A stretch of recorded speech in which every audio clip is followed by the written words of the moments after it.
All right. So Hyatt is making a big push into AI, and it's not just about efficiency. It's about capturing travelers earlier in the booking journey. Today, we're breaking down why that matters, what it means for competition, and who might be falling behind. Plus, Hilton's new platform play, Marriott's possible new brand, United's massive fleet expansion, and one very, very unhinged airport moment. Let's get into it.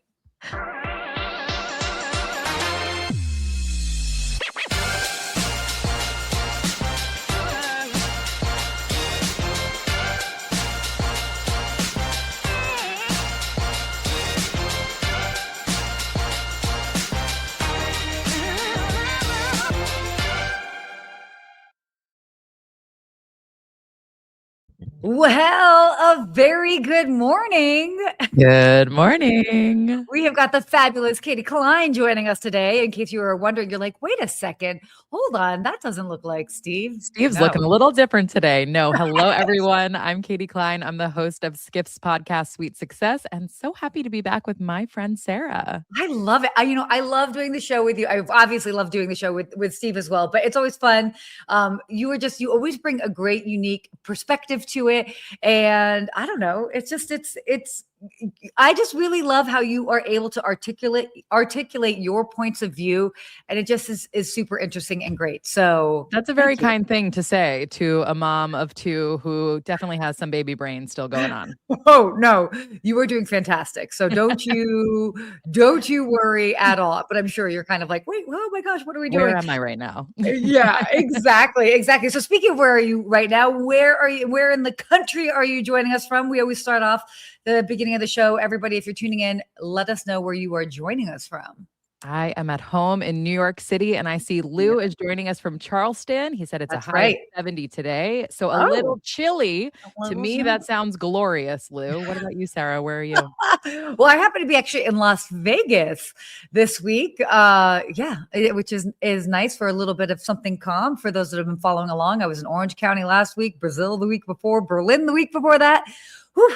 It's been a whirlwind, so it's nice to be a little bit stable for a bit. But we need a Carmen Sandiego map for you of like where in the world is Sarah? I definitely feel a lot like Carmen Sandiego. Over the past couple of weeks, I was totally like that, especially because I'd have clients call me, and I don't know. Sometimes I just don't like to overly advertise where I am because I'm like, they must think either they think it's cool or they must think I'm totally crazy. I mean, arguably, I may be. I travel well. Yeah. Well, ish, you know. You keep it interesting, that's for sure. Yeah, no, definitely. We got somebody based in New Delhi, India. I just had clients in New Delhi. They were there for a week, so that was nice. And cool. Well, as you guys join us, please let us know where you're joining us from. So Katie, before we just dive in, anything new with you since you were last on that you want to just quickly share? Like what's been going on aside from being a fabulous mom and your amazing show? Well, that's very kind. I was going to say you were a guest of Sweet Success. So that was really fun because we've gotten to spend a lot of time together personally, but it was really inspiring, Sarah, honestly, to hear your story, to hear how you started your brand and your whole world into travel and hospitality. So quick plug for Sweet Success to check out Sarah's episode. That's yes. Sure. Oh my gosh. I know we'll have to definitely link to that. And I've got some clips too. So we need to figure out some clips to share to send people over to the show. But that was definitely a lot of fun. I'm sure people would love to spend a little bit more time with you. What about you? Besides the whirlwind trip, are you coming down? Did you unpack yet? Or are you someone who leaves the suitcase in the corner for a while? That is such a good question. So I did unpack. I technically got back Saturday. I unpacked yesterday. Because I'm trying to put like things in a cup. It depends. It all depends. That's a great question. I'm pretty good at unpacking within like 2 days. In this particular case, I was super exhausted and I was like, oh, now that I have like an extra room, I don't have to look at it.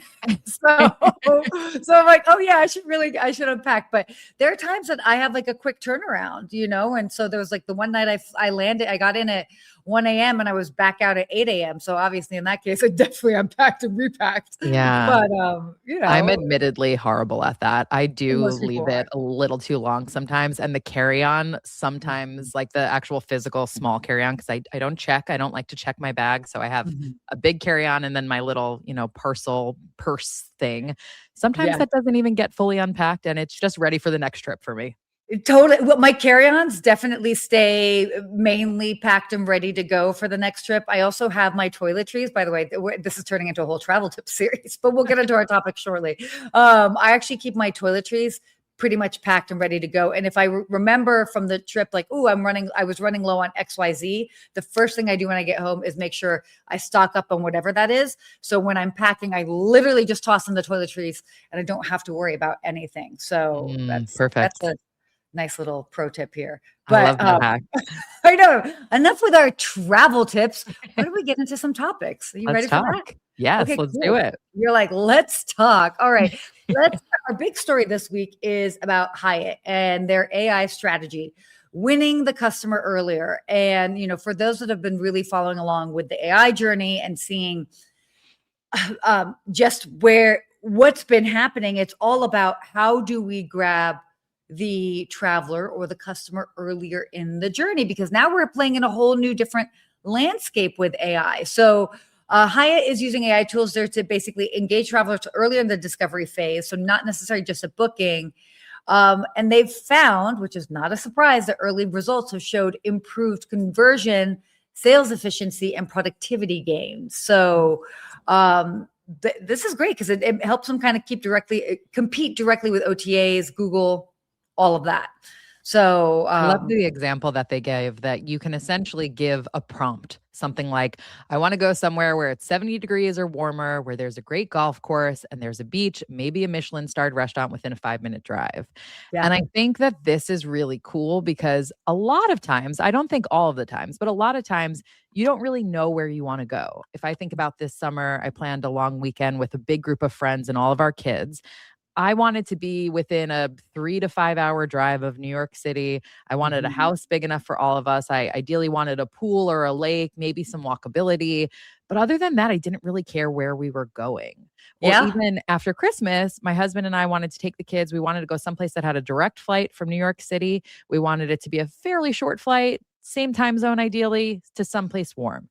Other yeah, than that, we didn't really care. So I do think that there is a lot of the travel decision that's happening in that kind of dreaming phase. sure, But I think the question remains, what is better used for that? Do we want to go to a ChatGPT and a Claude and maybe like almost a yeah. third party? Or do we want to go to a Hyatt or one of the other branded companies to have that conversation?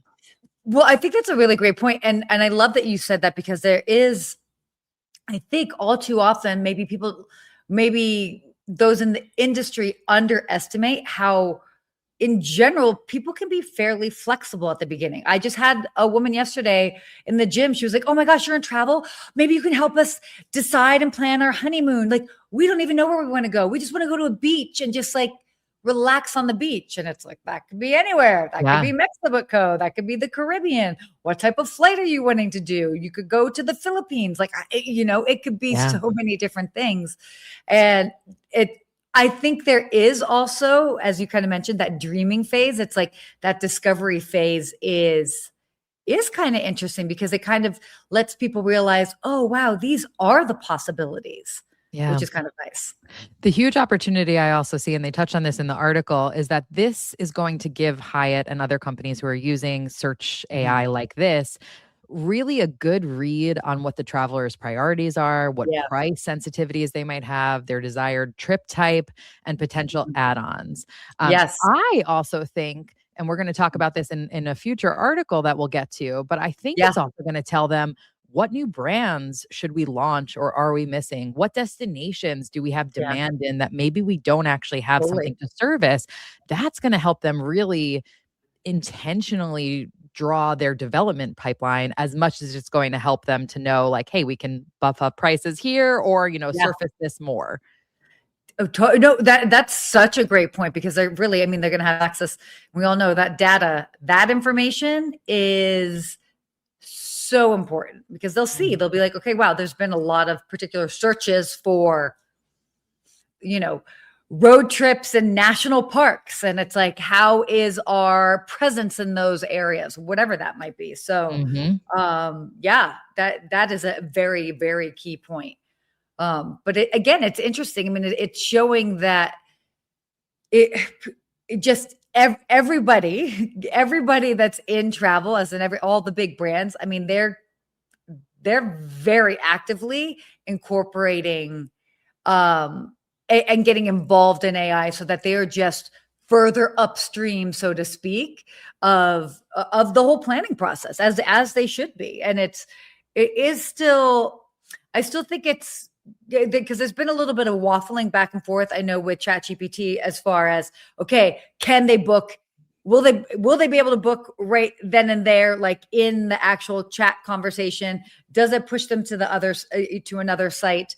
Right now, I think they're saying not to actually have it book in chat because that would basically completely destroy the OTA, OTAs, and it really would really change the landscape. But I don't know. I still would be surprised that things could definitely change. Yeah, I think we are so in the infancy of this technology. And this is an embarrassing story, but I remember I used to have an iPod, okay, like a lot of us did. Okay, And I remember when the iPhone came out and you could have your music on your iPhone. And I remember saying, I would never want that. I want to separate the two. I mean, that is a ridiculous statement. I also think I was thinking within the confines of like megabytes and like, oh, that would take up too much space on my phone. Oh, and sure. Now here we are in worlds of terabytes and more.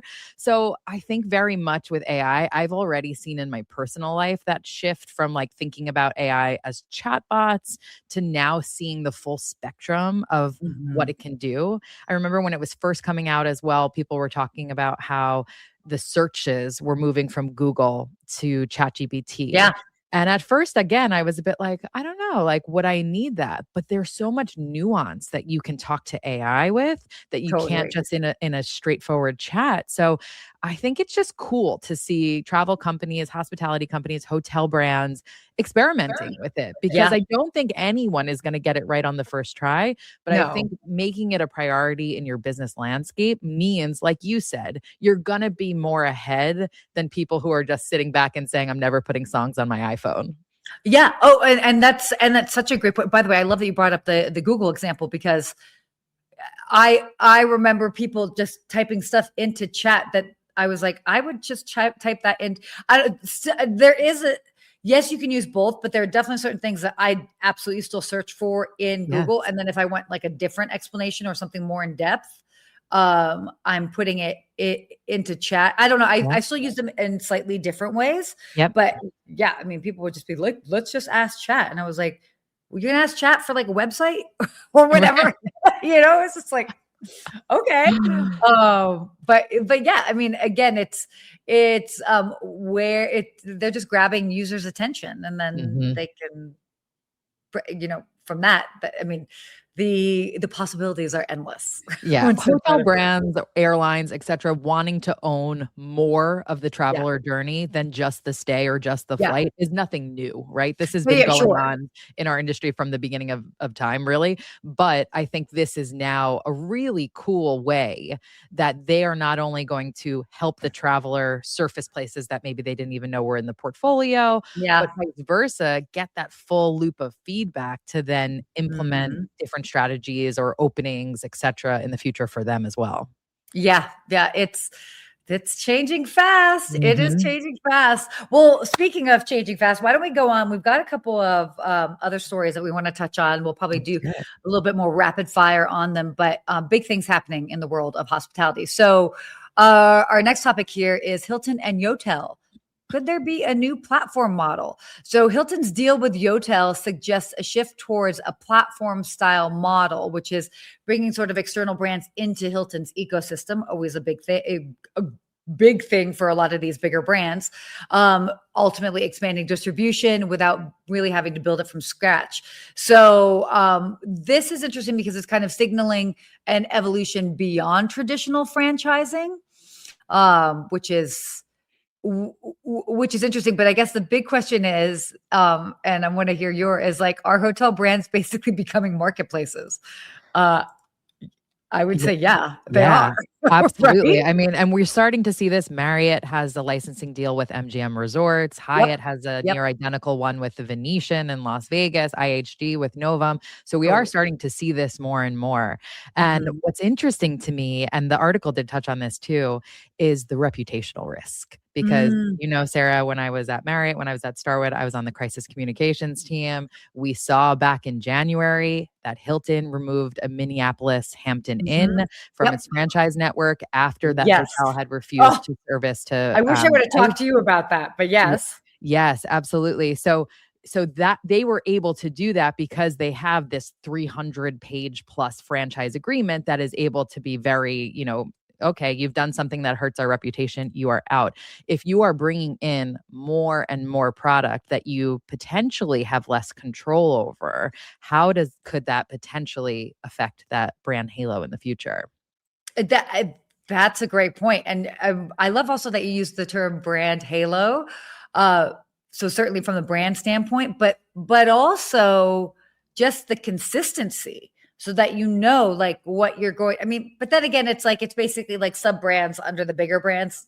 Like there's a very different guest experience that's going to happen at a Waldorf Astoria, for example, than at another one of Hilton's brands. So. Yeah, but you're raising a really good point about that consistency because Mhm. even the brands and the franchises within the, mothership, if you will, have Yeah, very tight regulations for each of them. And sure. if you're at the top of the luxury side, if you're at the, lowest price offering, there's still certain things you're going to get when you stay at a Marriott or a Hyatt branded hotel, like Mhm. a clean room, we hope, good Wi-Fi, certain Yeah. things that like you have that trust on. That's a really good point to think about too. Yeah. Yeah. Well, I think the only saving grace with that, and I'll say this from the lens of I work with another big brand and I do a lot of their TV work. And in general, the average consumer is not putting like we know, and if somebody was really like forced to maybe think about it, they might be able to put two and two together. But I don't know if everybody, for example, is realizing that the Waldorf Astoria is under Hilton. You know what I Agreed. mean? But I do think we are seeing a trend, particularly with Hilton, Marriott, Yeah. where they do a brand by Marriott Yeah, hotels or sure. by Sure.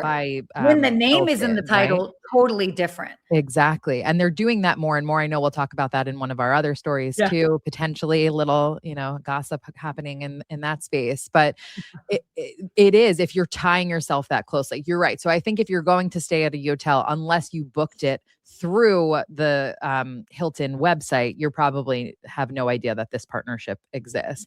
And what they Correct. are saying is that Yotel customers who haven't tried Hilton yet, this could be a way to get them into the Hilton ecosphere. I know this was something that we Totally. talked a lot about when I was at Starwood and Marriott, is that you have different brands, not only for different trip types, but potentially for different socioeconomic Yeah. classes or ages or something. And then people Absolutely. can kind of graduate throughout the brand ecosphere, if you will. Totally.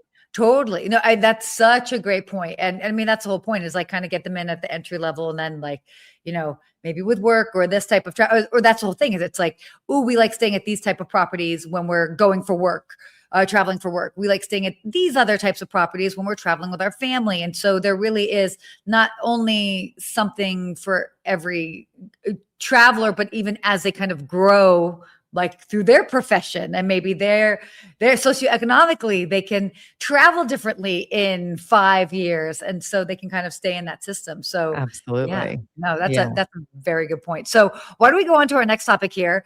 Marriott trademark filing is hinting at a new brand. I love this, like everybody's trying to, ooh, what's coming next? So I know. um there was a trademark filing that suggests a possible new brand, Matter Hotels, um, which is, I mean, does the big question, does Marriott need another brand? What what do we think? What's going on with that? Yeah, so Marriott is now at 37 brands now, which is Yeah. crazy. When I left the company, we were at 30. So it's just incredible to see that continued growth. I Hmm. think their strategy a lot has been about capturing niche traveler personas. We've seen Yeah. that with the acquisition of Postcard Cabins, for example. So Oh, maybe yep. this is, there was speculation that this could potentially be more wellness branded. Also, Hmm. speculation it might not be. Um, I personally have to wonder if this really all comes back to area of protection, which, as we know, with branded Sure. hotels, franchise hotels, when you sign a deal, you are given an area of protection that essentially the company is saying, we will not allow another branded hotel within this bubble. And it can be bigger or smaller depending on the brand, depending on the negotiation, the location, etc. Yeah. So the skeptic in me questions, is this for the consumer or is this to attract more ownership groups? Oh, whoa. Oh, I would say both. And I don't think that's a bad thing for the consumer No, no, either, no. Yeah, right? More no. option is good. Yeah, yeah, no, absolutely. I mean, and I mean, obviously, as we've seen with their strategy lately, they are trying to capture more niche traveler individuals. Mhm. So it makes sense, but you bring up a very, very, very valid point, as always. That I mean, again, if it gives them the opportunity to work with more owners, I mean, that's just smart business. Exactly, exactly. There's nothing wrong about that by any means. Mhm. It's more about like that's an intelligent business decision and Yeah. also if you're growing the options for your customer, that's a good thing too because you'll have more choices of where to stay, you'll have more exposure to different brands that Yeah. might make you fall in love with one and want to travel someplace else and try something else. So, Yeah. very interesting to see what will come out of this. Yeah, definitely. Well, and Capuano, by the way, I mean, had gone on to say that he sees a very long runway for mid-scale uh hotels. And I think Mhm. that makes complete sense, just considering the general economic climate that we're in globally, by the way. Mhm. So it's we're in this time where it's like where choice, people just want choice. And if it's Mhm. going to be just a slight shift for something a little bit different, um it it it just makes sense. I mean, there's a lot that they can gain from that. Yeah, it definitely takes a lot to build a brand. I remember when I was working for W Hotels, we were opening W Punta de Mita, Ooh, and we yeah. were there and I was talking to a guest. I said, "What made you want to come here?" They said, "Oh, I'd never heard of this destination before, but the fact that W opened here, I wanted to come check out the newest W hotel." And Yeah. that I think is a proof point of really strong brand loyalty. And I Yes. don't think you necessarily need that at every price point or for every brand. Some you just Mhm. need options, like you said. So I think Yeah. that will be a positioning exercise for the company to determine like how much do we need to put into like building an actual brand that people follow versus giving options and choice. And I loved how in the article they said that Matter has that same evocative one word energy that we're seeing from lifestyle hotel brands like Canopy, Motto, Ruby, Yeah. Nomad, and Atonia. Well, and also, well, we'll just touch on this and then we'll move on to our next topic here, but matter, just what that is. And we're seeing in general a shift just culturally, just our mindset is people are shifting more to things that matter. And Mhm. that word is being used in a lot of different contexts. So I find that part curious, Mhm. because and interesting because people want meaning, and Mhm. meaning is matter, you know? And so it'll be interesting to see how they end up rolling that out. Absolutely, and we did see in one of the trademark filings that it was Matter by Marriott, going back to Yeah. our earlier point of Yes, tying those together, you're right? right. You're right.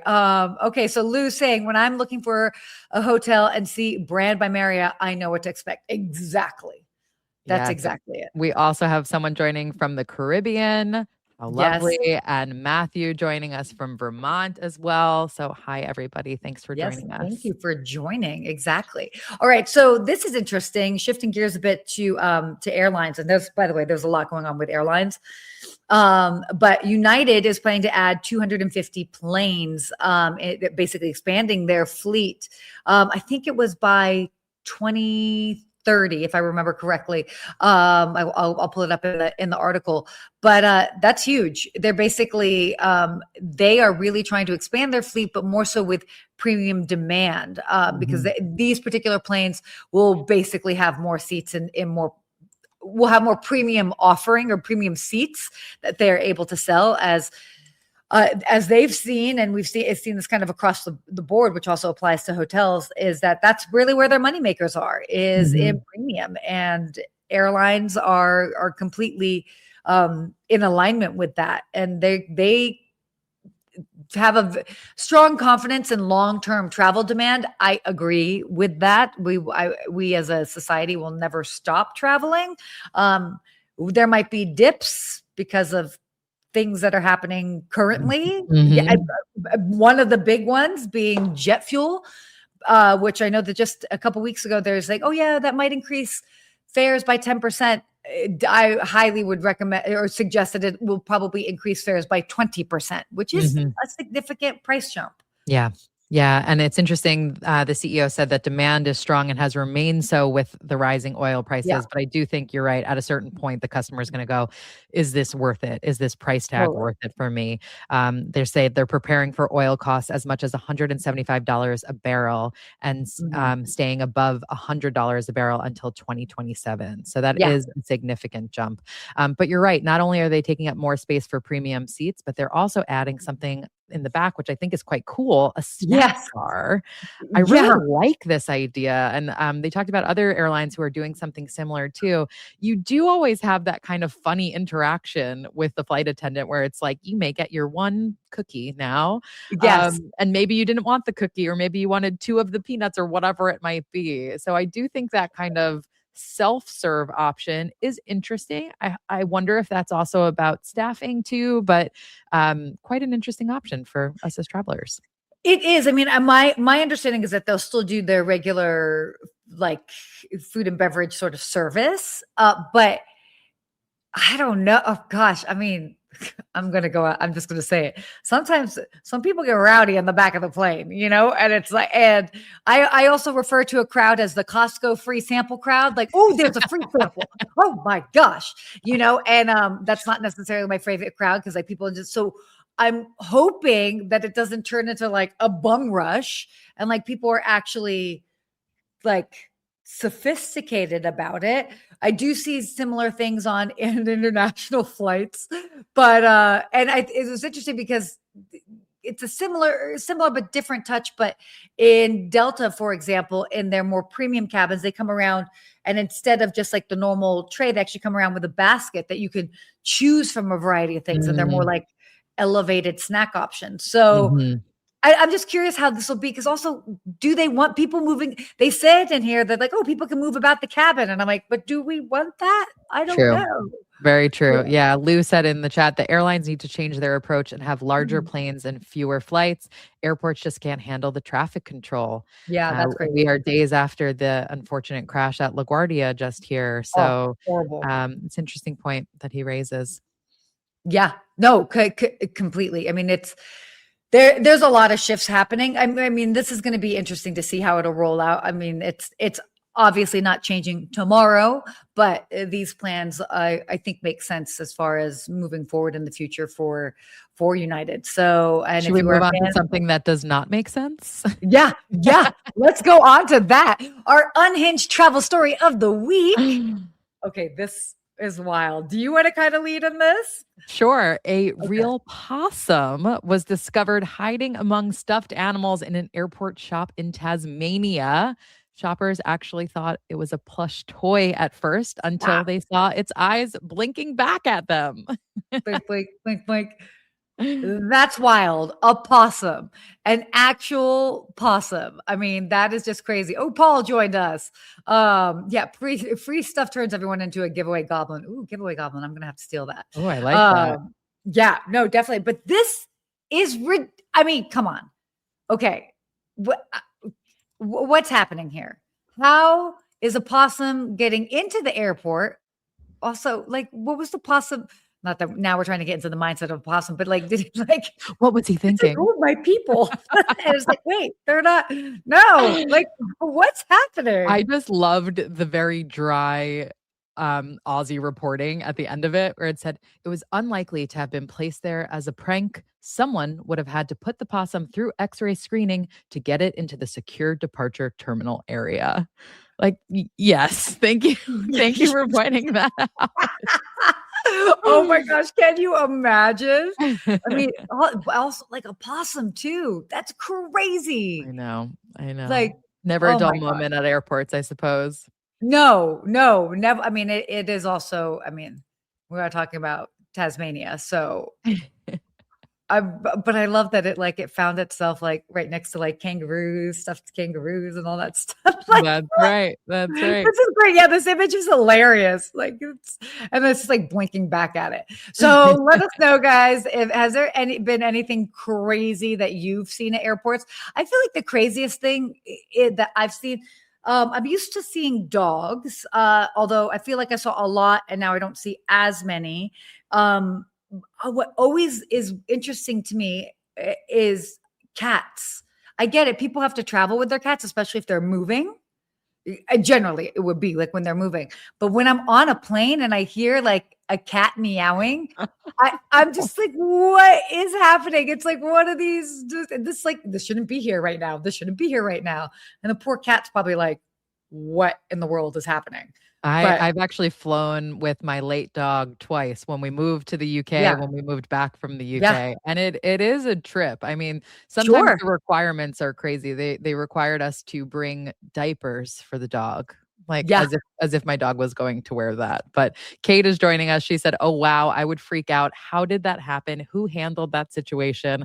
I think that last question is so great. You're leaving a gift store attendant to have to deal with some wildlife. A bit crazy day on the job. Right. Or they call security, and security is like, I'm not We're trained not. in animal control. Although arguably some people might be would be considered animal control, but That's going to be a total not me moment. no, no, Not no, it. no. Not it. Not it. Yeah, for sure not it. That which also, and that should probably be a conversation for another show, but we should talk about the crazy not it moments that we've had working in hotels, because I know that we've all been in hotels where something happens and we're like, oh, I am not trained. We are Not not today. trained for this. Not it. No, thank you. So I know that we've got a lot of stories around that. But why don't we do a quick before we wrap up here, real-time recap. What Yes. have you seen out there in the streets of hospitality? And if you need me to go Ooh, first, I I can go. have such a good one. No, Okay, I good. have a great one. So there is this company called Quip, like a short Okay. for equipment, Okay. and they allow you to rent a variety of things when you're traveling, but I know them for baby things. So after Okay. Christmas, we went to Florida. Obviously, we didn't want to check the pack and play or a high chair or these like really bulky things. So Yeah. you're able to actually rent everything you need, and it's through a real person. So it's almost kind of like, think of Airbnb, how there's hosts who own their properties and they're putting this on the platform. There's people who own the stuff, have to keep it to a certain standard, and they're on the platform. This Okay. the person that I was assigned to rent through was just fantastic from the beginning. So she had Okay. messaged me a few days before our trip and said, "Where are you staying? I want to reach out to your management company and see if I can get into your rental before you arrive and set everything up for you." So that alone was I love huge. And the that. fact Yeah. that she did that. We flew. This was my son's first flight, 2 kids. We touched down in Key West. And of course, we then sit on the tarmac for an hour and a half, which is the most No. frustrating feeling as the pilot is telling us there's no gates available. And we're looking at 4 open gates out of the plane window. So at this No. time, I'm having to now change my Instacart order, which was supposed to be delivered to us. And Yeah. luckily, again, the management company was able to open the door. So they were able to deliver my groceries. So that was a huge, huge win. But then I Yeah. also had this woman from Quip texting me saying everything is all set up. And just that moment of feeling taken care of by somebody when Yeah. everything else is messy was incredible. Then I knew this was going to happen, but we get to the rental car counter. And even though I booked a car seat for my daughter. Guess who didn't have a car seat? So they gave us a car seat for bigger kids, which would not be really adequate for her for the whole trip. And I was able to text this woman through Quip and say, can we add a car seat to our order? Yeah. Not only did she say yes, but she's like, I live really close to the airport. If you want, I'll leave it on my porch for you. I'll just add it to your order. This way you can get her in that car seat as soon as possible. So it's just those little Oh my moments of gosh. really feeling taken care of when so Wow. many other parts of the travel experience broke, whether it not being having a gate when we arrived or not having Yeah. my car seat that I pre-booked. And then having someone there who's like, I got you taken care of. That was huge. That sounds okay. You just had like somebody really just help save the day. I know. So now I'm a walking commercial for Quip. So Well, as you should be, because I mean, they really helped. And again, it just shows you like if you have the right person that can just help it's all about making things easier for those that are traveling. And I think that exactly. that's the biggest key. I mean, that was certainly what I did as a concierge when I worked at a hotel. And which kind of brings me to my story. So last week I was staying at the Westin South Coast Plaza. It's where I stay when I work with a client of mine, and they know me, like I've stayed there multiple times. And there's a couple things going on, and like they know how to anticipate my needs. They also, the level of service that they deliver is like, they're like, what do you need? Like, we've got it. And Mm. I can even be at higher end hotels and they're still not as responsive as this particular Westin. Now, I will also say this. I do make sure that I tip and say thank you to every single person. I'm talking about the valet, my car stays up front, the front desk, because sometimes I have to move around rooms, the housekeeper, whoever's delivering a room service to me. And it's just a reminder, because I know sometimes there's a bit of tip fatigue. People are like, oh my Mhm. gosh, we have to tip everybody. But if you tip the right people at the right time, the appropriate amount, not saying to go crazy, that so many people have tipping fatigue that little bit makes you stand out. And so next thing you know, they're Wow. like, I'll bring your cappuccino to your room. And you're like, oh my gosh, that's great. Or whatever it is. We keep your car up front so you never have to wait long. Or, oh, I've got these like boxes of things. No problem. We've got them all for you. And so I think this was first of all, exceptional service, but it was also this reminder that like, we should still tip people, even though there's a lot of fatigue out there. If you can do that, because it does make a difference, because so many people are just being left to like fend for themselves as far as just relying just on that hourly wage. And, we need a little bit more help these days. Yeah, that's such a great insight and a good reminder too, because Yeah. you're right. Sometimes you're like, oh my gosh, I'm being asked again, or I don't know how much I should do. But that little bit can really be a huge difference maker in how they see you as a guest and then therefore how they take care of you. Yeah, definitely. So wait, this last quick topic here, or question. Matthew said, how do you think hotel properties can utilize AI and products like Quip within their upsell programs? Ooh, great one. Great Can you give one. a quick soundbite on that? Yeah, I mean, Quip is such a good one too. I don't know if it's as appropriate for hotels because hotels might be able to stock the similar items and just keep that all in house. But it's great for short term rentals, Yeah. particularly. It's therefore, if you're not somebody who wants to stock it yourself or Yeah. trust your cleaning team to be able to set it up to the right quality and standards, having that third party that you can still offer those amenities, because in a way that would influence my booking decision, right? If I am Sure. a mom who's flying someplace and can't bring all of this stuff that I No, you need need that there. for the safety and sleep of my child, I might Mhm. choose house A over house B if they offer Sure. it. But if house B says you can book it through Quip and it's all taken care of for you and it's just as easy, if not better, because they have a bigger array of things. I was able to get a bottle sanitizer. I Yeah. mean, you name it, they had Yeah. it. I think it is an excellent unlock for smaller operators, particularly. And smaller operators, including hotels, because a lot of the things that you described might be part of like a guest services division, but like not every property has a guest services division. So Absolutely. maybe for more of the mid-scale Yes. properties, it would absolutely be something that they could kind of add on and just help give like a bit of peace of mind. I mean, just think Yes. about a longer term rental or longer stay hotel. This would be great for them as well. Maybe somebody like, just because we keep throwing out the name there, like a Waldorf Astoria or Ritz-Carlton might not need it necessarily. Right. Or maybe it's like they still go through the people on staff, but then they have this in the background that's like helping them procure items when they can't physically leave the hotel, because that's also an Yes. issue. So Or maybe the car rental companies could partner yeah, with it, because I knew they were not going to have my car seat, even though I booked direct and booked it in advance. So yeah, if you can support, by the way, these are individual people in the community who are yeah. stocking these items, who are keeping them clean, who are keeping them ready. You're supporting a local and you're delivering a better guest experience. I mean, what a total win-win. Totally win-win. Oh my gosh, we covered so many great topics. I know we went pretty long today, but thank you all for joining us. Thank you, Katie, for joining us as well. This Thanks for was like, having me back. I always love being here with you I know. guys and with everybody in the comments. It's so great to see the engagement. No, it is really great. So I know that there's a lot we could have kept talking, but due to time, I know we'll have to kind of wrap today's show. But thank you, Katie, for joining us. And by the way, thank you all for joining us as well, live, chiming in, sharing your questions, your thoughts in real time. That is what we love, to be able to have that real time engagement. It makes it so much more fun and exciting. So as always, if you found this show useful, be sure to share it, like, subscribe, follow, all the things. You know the deal. But wait, Katie, do you know how we end this show?